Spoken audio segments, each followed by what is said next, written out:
이 이야기는 오래된 농촌 마을에 사는 한 남자가 겪은 기묘하고 섬뜩한 경험에 관한 것이다. 그는 주말을 맞아 도심의 복잡함에서 벗어나 고향에 내려갔다. 조용한 시골 풍경과 맑은 공기를 만끽하며 어린 시절의 추억을 되새기고자 했다. 어느 날 저녁 그는 오래된 친구들과 함께 술자리를 가졌다. 그 자리에서 오랫동안 잊고 지내던 마을 전설에 대한 이야기가 나왔다. 바로 집신 귀신이라 불리는 존재에 관한 것이었다. 이 귀신은 밤에 홀로 길을 걷는 사람들에게 나타나 그들을 미로 속으로 끌고 간다는 것이다. 그곳에서 길을 잃고 영원히 빠져나오지 못한다는 무시무시한 전설이었다. 술 기운에 겁이 없던 그는 그 이야기를 비웃으며 귀신이 뭐가 무섭냐? 내가 집신 귀신이라도 만나면 당장 도망쳐 주겠다 고 호언장담했다. 친구들은 그를 말렸지만 그는 집으로 돌아가는 길에 일부러 가장 어두운 옆길로 들어섰다. 그 길은 정말로 고요했다. 달빛이 희미하게 비추는 길 끝에서 이상한 소리가 들려왔다. 처음에는 바람 소리인 줄 알았지만 점차 가까워지며 그 소리가 분명히 집신이 바닥에 끌리는 소리라는 것을 깨달았다. 기분 나쁘게 울리는 소리는 그의 등골을 서늘하게 만들었다. 소리의 방향으로 고개를 돌리자 희미한 형체가 보였다.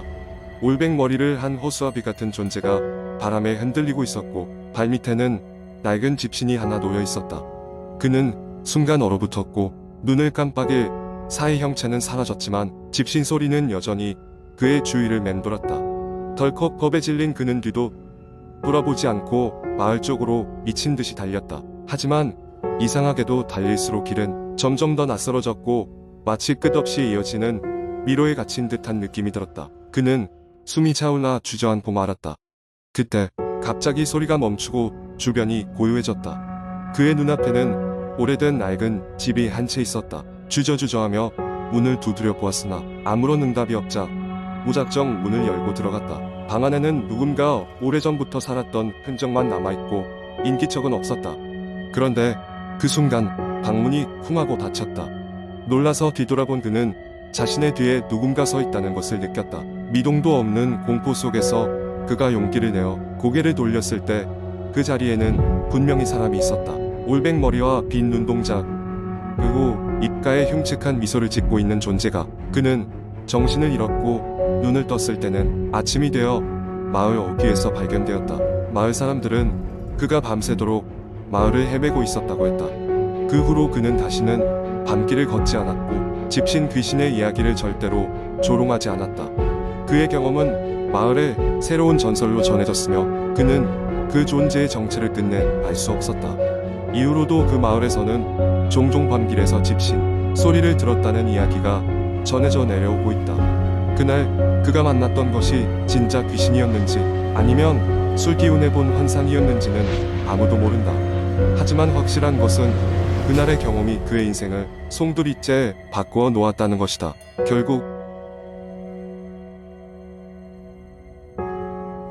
도시로 돌아오고 나서도 그날의 일을 떠올리면 등골이 서늘해진다고 한다. 이것이 그의 이야기이다. 어두운 밤 길을 걸을 때, 특히 혼자일 때는 뒤를 한번 돌아보라는 교훈과 함께. 두 번째 이야기. 한밤중 나는 무거운 눈꺼풀을 간신히 들어올리며 침대에 누워 있었다. 방 안은 정적에 휩싸여 있었고 가끔 바람에 흔들리는 창문 소리만이 이따금씩 귀를 파고들었다. 밖에서는 가로등 불빛이 희미하게 비쳐 커튼 사이로 들어오고 있었지만 그 빛마저도 이내 어둠에 삼켜지는 듯했다. 나는 자야 한다고 생각했지만 잠은 쉽게 오지 않았다. 그날따라 이상하게도 방의 온도가 점점 떨어지는 느낌이 들었다. 여름철인데도 불구하고 으슬으슬한 추위가 온몸을 감싸기 시작했다. 나는 이불을 더 꽁꽁 싸매었지만 좀처럼 온기는 찾아오지 않았다. 갑작스러운 불쾌감에 몸을 뒤척이다 다시금 잠에 빠져들려는 찰나 어딘가 익숙하지 않은 소리가 들려왔다. 처음엔 바람 소리인가 했지만 그것은 분명 사람의 목소리 같았다. 희미하게 남자가 낮게 중얼대는 소리였다. 여기야. 찾아야 해. 귀를 의심했다. 이 시간에 내 옆방에는 아무도 없었다. 가족들은 모두 다른 도시에 살고 있었다. 나는 혼자였다. 긴장감에 머리를 침대에서 들어 올렸다. 그 순간 방 한쪽 구석에서 희미한 형체가 보였다. 어둠 속에서 점점 윤곽을 드러내더니 그 모습은 뚜렷해졌다. 낡은 옷을 입은 남자가 바닥에 쭈그리고 앉아 무언가를 찾는 듯 손을 계속해서 움직이고 있었다. 그의 손끝에서 차가운 기운이 방 안에 퍼지는 듯했다. 나는 비명을 지르고 싶었지만 목소리가 나오지 않았다. 몸이 얼어붙은 듯 움직이지 않았다. 그 형체는 나에게 눈길조차 주지 않고 계속해서 무언가를 찾기에 바빴다. 나는 꿈이라고 생각했다. 이건 현실이 아니라고, 이쯤에서 눈을 뜨면 모든 것이 사라질 것이라고 스스로를 다독였다. 하지만 아무리 눈을 감았다 떠도 그 형체는 그대로였다. 두려움에 떨며 침대 모서리를 꽉 잡고 결국 그를 향해 외쳤다. 누구세요? 그러나 그는 들은 척도 하지 않았다. 계속해서 그의 손은 바닥을 더듬거리고 있었고 그 소리가 점점 더 커지기 시작했다. 긁히는 소리, 뭔가가 부딪히는 소리가 방 안을 가득 메웠다. 희망 없는 절망감이 몰려오던 그때 그 남자가 갑자기 동작을 멈췄다. 고개를 천천히 돌려 나를 바라보았다. 어둠 속에서도 그의 눈빛은 이상하게 공허했다. 그리고 그는 나지막하게 말을 이어갔다. 널 찾았다. 내가 가지고 있군. 순간 그가 나에게 다가오기 시작했다. 공포에 질려나는 침대에서 뒤로 물러났지만 그는 계속 내 쪽으로 걸었다. 어느새 그는 침대 바로 앞까지 와 있었다. 그리고 그 순간 방 안에 모든 것이 멈췄다. 남자는 어느새 사라지고 없었다. 나는 그저 휘몰아치는 감정에 얼어붙은 상태였다. 이 모든 것이 끝인 줄 알았지만 자리에서 일어나 보니 바닥에는 누군가가 긁어놓은 자국과 작은 종이 쪽지가 있었다. 쪽지에는 이렇게 적혀 있었다. 계속 숨길 순 없어. 그가 돌아올 것이다. 나는 그날 밤 더 이상 잠들 수 없었다. 뭔가가 잘못되었다는 불안감에 시달리며 그가 언젠가 다시 찾아올 것이라는 생각을 떨칠 수 없었다.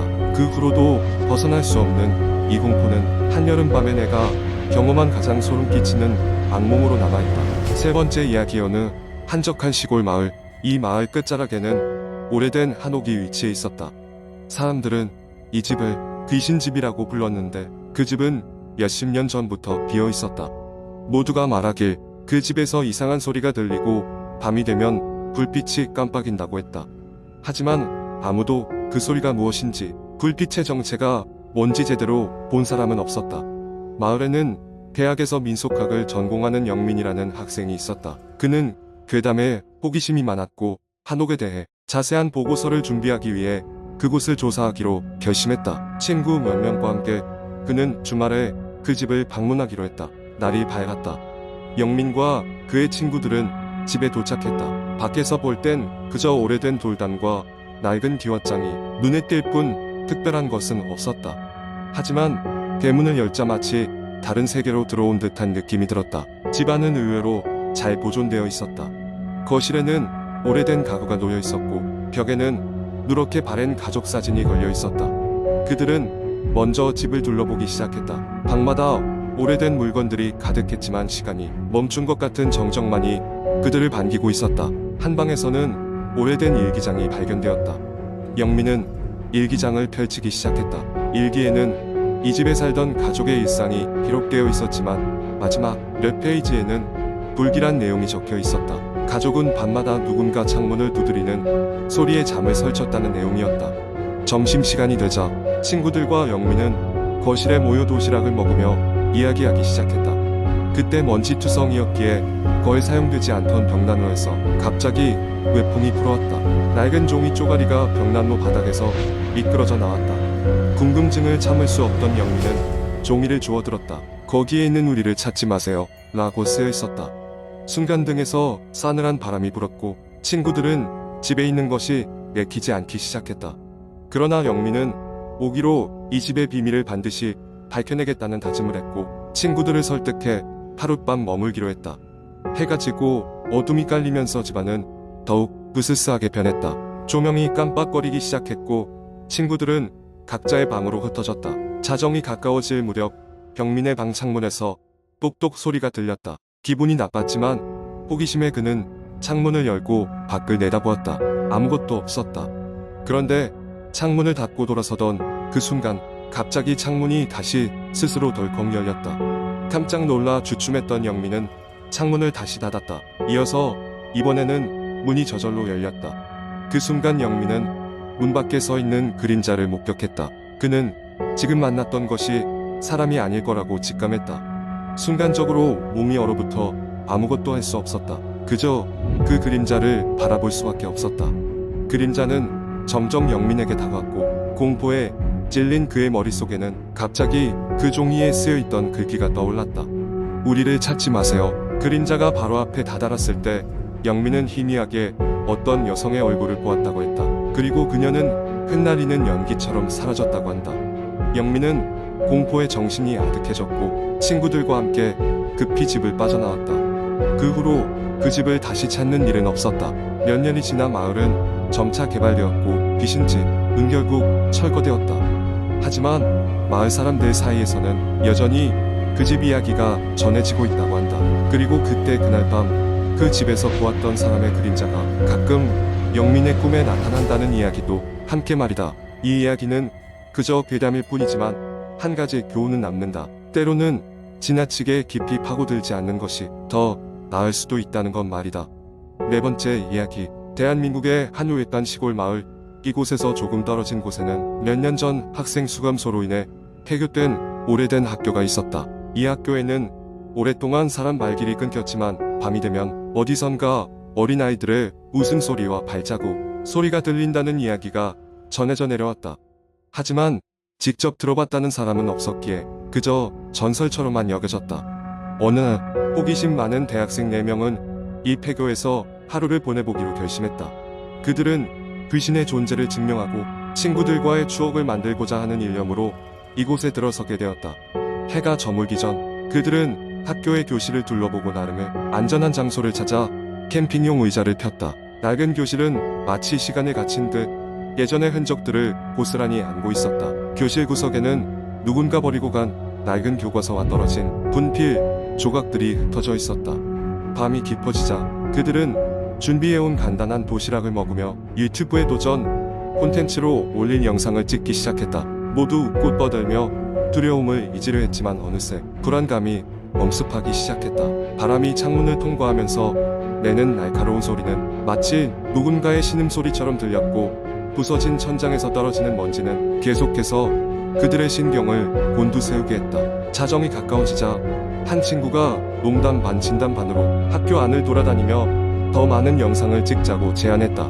4명의 친구는 서로의 용기를 북돋우며 스마트폰 손전등을 켜고 복도로 나섰다.